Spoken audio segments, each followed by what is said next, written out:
When you're a specialist, you're seen as an expert in your field, and that's how you can get the authority that you need to be able to charge more for your art.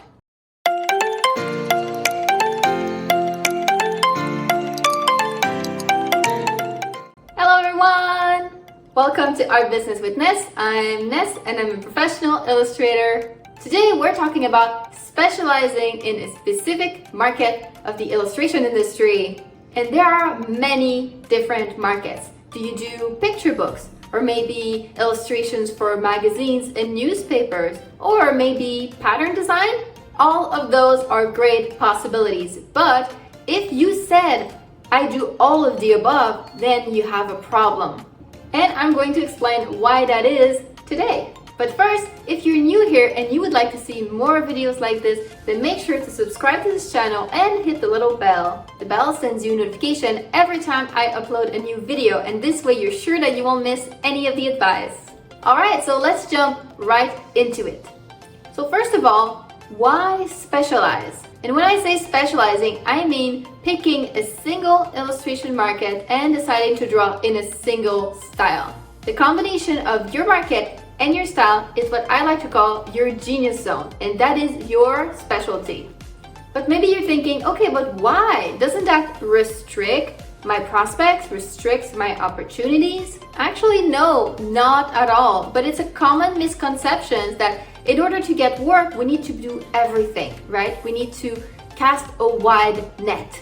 This is actually a scarcity mindset. It's this idea that there's not enough work to go around, so you need to do everything in order to just get by, right? It's this belief that if I do only picture book, I won't get enough work to fill all of my schedule, so I need to do graphic design too, I need to do greeting cards too, I need to do this and that and this and that. The thing is, in my experience, there's actually a lot of opportunities in every single market.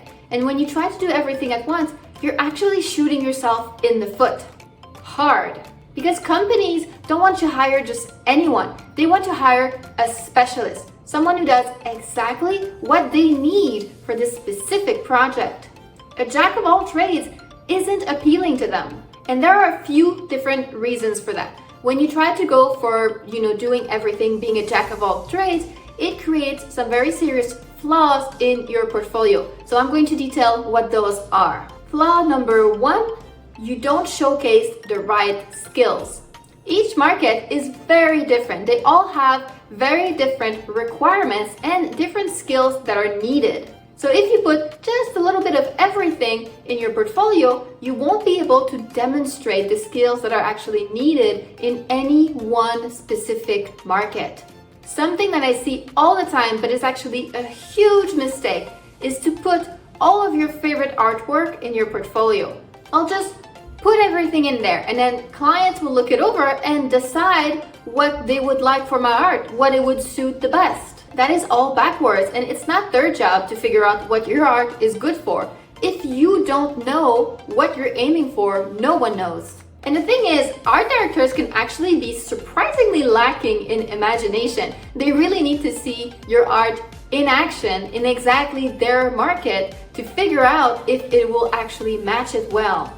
They need to see it in context, otherwise many of them just can't picture it. It is up to you to demonstrate to them that your art is perfect for their market. Flaw number two, they don't know what you're about. So think about, for example, when you're shopping, okay? If you need clothes, then you go to the clothes shops. If you need electronics, then you will go to the electronics shop. If you need your haircut, like I do, then you go to the hair salon, so on and so forth. Now, maybe there is an electronics store out there somewhere that offers haircuts, but I don't know that I would trust it. Would you? Would you even think to look for a haircut there? No, right? It's just not their specialty. Well, it's the same thing in illustration.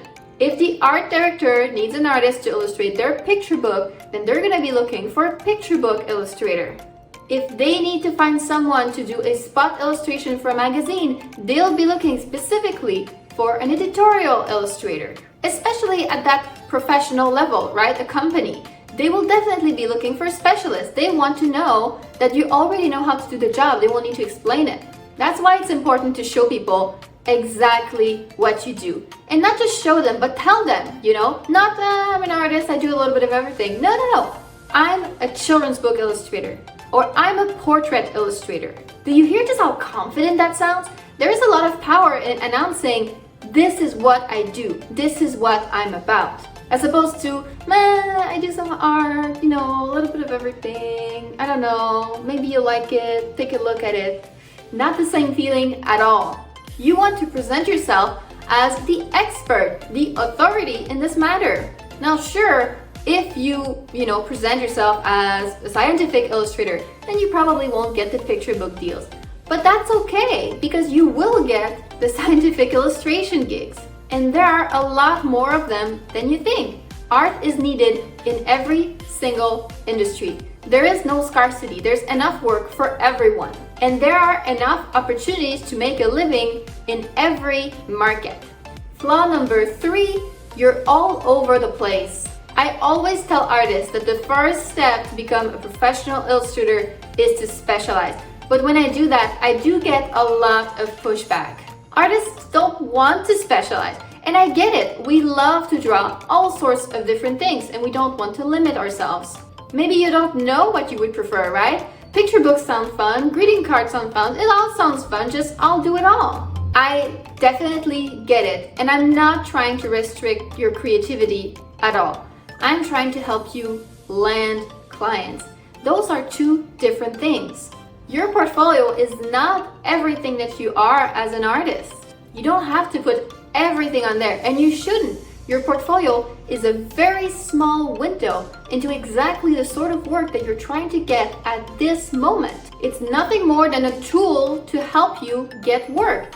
That's it. And so you want that tool to be as sharpened and as efficient as possible.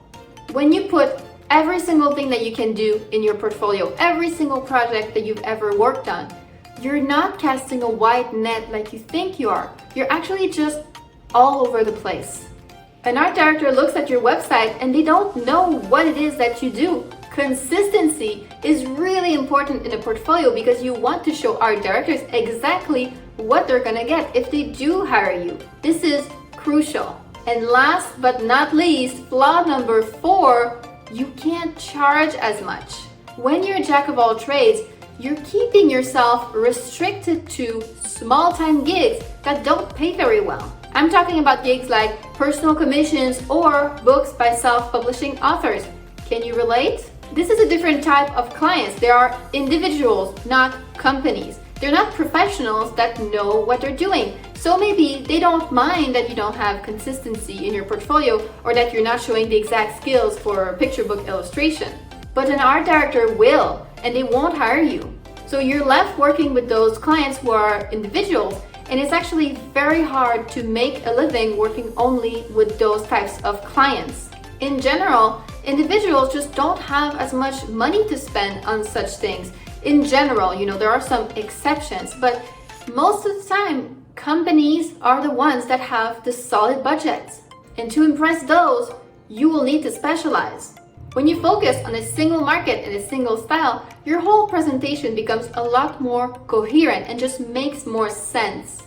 You look more confident and professional, and most importantly, you look like you're a specialist. As an expert in a single market, you will be able to command premium prices for your work. Yay! To take my shopping analogy from earlier, think about a store that has everything. For example, Walmart. That's the kind of shop that you go to when you want a bargain, not when you want a top quality product, right? Walmart cannot charge premium prices for what they sell. It just wouldn't work. That's because they're the jack of all trades. They're the shop that has everything at cheap prices. That's what they're about. But when you want top quality, where do you go? To a specialized store. Same thing with your art. Think about it. If you have one of those top publishers and they need an illustrator for the next bestseller, are they going to get with a specialist, or are they going to go for the artist that does a little bit of everything and doesn't know what they're about? What do you think? So there we are. These are the top reasons why specializing is super important and is your first step if you want to become a professional illustrator. Now, I know that this is easier said than done. Without experience, it can be very tricky to imagine what your artwork would be suitable for, and maybe you don't even know about all the markets that exist. So if you would like some more help with that, I invite you to check out my Art Business Bootcamp. In that course, I go into a lot of details about all the different illustration markets and how to pick the one that will be just right for you. I also give personalized advice to all my students who wish it. Through the course platform, you can contact me directly to show me some of your art and ask about my thoughts for what I think your art would be suitable for. Over the past year, I've helped a lot of my students find their true passion in the market that is just right for them, and I would love to help you find your path as well. And the course also goes over how to build a perfect portfolio, a kick-ass portfolio, piece by piece. So if you think something like this would be very helpful for you, it's called the Art Business Bootcamp, and I will leave the link to that in the description below. But that's it for me today. Thank you so much for watching this video. I hope that you found it helpful, and if you did, then don't forget to like, comment, and subscribe to help our small channel grow. Thank you so much for being here. I appreciate you, and I will see you in the next video. Bye bye.